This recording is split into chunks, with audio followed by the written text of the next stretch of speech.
My self Sagar Kumar, बोनर of fighter, motivation speaker, life coach, serial entrepreneur. और जैसा कि आप जानते हैं हम लोग MMR ट्रेनर हैं, मनी माइंड रिलेशन के ऊपर टॉक देते हैं।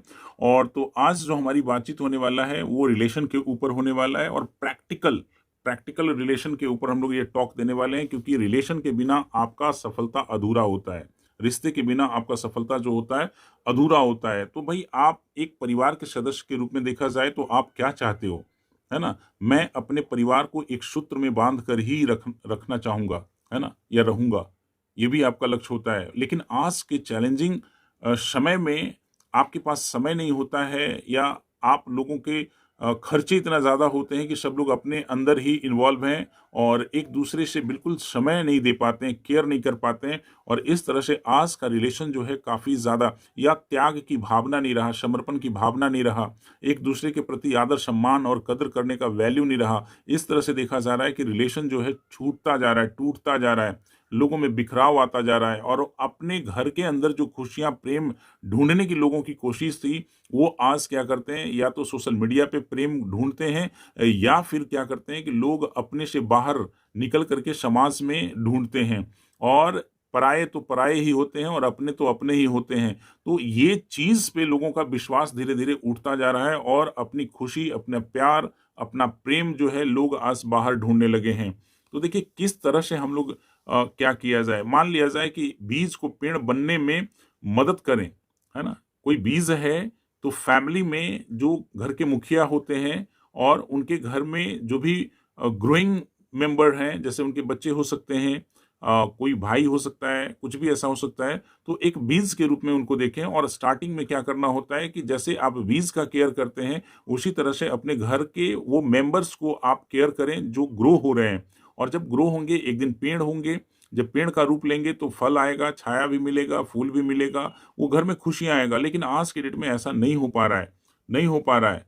पेड़ को ही, बीज को ही पेड़ बनने नहीं दिया जा रहा है, या यदि बन भी पा रहे हैं तो एक सेल्फिश होकर के बन पा रहे हैं। तो सेल्फिश होकर के बन पा रहे हैं तो कैसे एक परिवार जुड़ा हुआ रह सकता है ना। तो संघर्ष अकेले कर रहा है, कोई भी आज के डेट में देखा जाए तो हर व्यक्ति इस संघर्ष में अकेले कर रहा है। जबकि पहले हुआ करता था, परिवार में ज्वाइंट फैमिली हुआ करता था, और उसमें उनका संघर्ष जो है कई हिस्सों में बढ़ जाया करता था। और कई हिस्सों में बढ़ जाने के कारण लोग एंजॉय कर सकते थे और लोगों के पास टाइम भी होता था। तो संघर्ष मिलकर करना है, ताकि परिणाम जो है, परिणाम को हासिल करना आसान हो जाए। उस समय परिणाम हासिल करना बहुत आसान होता था, और सबके ऊपर ईश्वर की कृपा का बरसात हुआ करता था, और कृपा सब पे रहता था।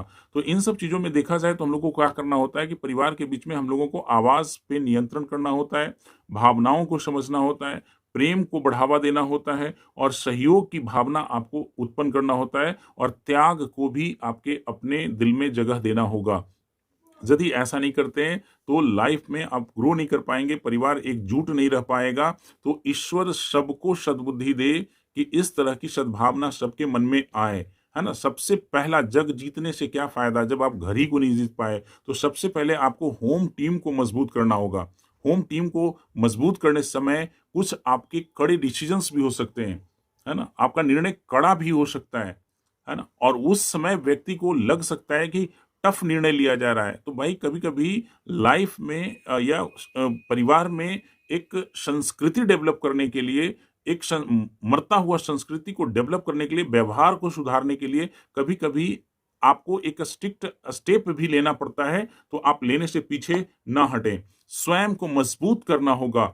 इमोशन इमोशन से काम नहीं चलने वाला है। इमोशन होकर के आपको सोचने का जरूरत नहीं है। परिवार के सदस्य के बीच प्रेम भरना होगा, एक दूसरे से समर्पण करना, एक दूसरे को समर्पण करना होगा। यदि ऐसा करेंगे तभी जाकर के परिवार आपका एकजुट रह पाएगा, है ना। एक दूसरे का प्रवाह करना सीखना पड़ेगा, केयर करना सीखना पड़ेगा।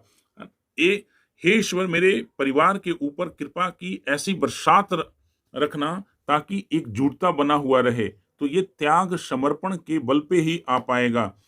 आप थर्ड पार्टी को यूज कर सकते हैं, आप, है ना, एज अ फैमिली मेंबर के ही आप कोई भी बिजनेस करते हैं, कोई भी ये करते हैं, तो ठीक है, आपका वो व्यापार है, बट यूज फैमिली मेंबर्स को ही, किसी एक ऐसे थर्ड पार्टी को यूज करो। और उनका जब यूज अपने बिजनेस में आप करते हैं तो वहां पे एक यूनिटी का संदेश भी आप ले पाते हैं या जा पाता है। लगता है कि कोई भी काम जैसे करना है तो ठीक है, अपने परिवार के सदस्य से मैं पूछूंगा, उसके बाद ही आपको जवाब दे पाऊंगा। भले डिसीजन आप लेते हो, लेकिन इस स्टेप को यदि आप फॉलो करते हैं तो आपके परिवार में एक मजबूती आता है और सामने वाले को भी अच्छा लगता है। कोई भी डिसीजन यदि लेना होता है तो देखिए, डिसीजन आपके दो तरह के होते हैं, एक पर्सनल डिसीजन होता है और एक होता है फैमिली डिसीजन।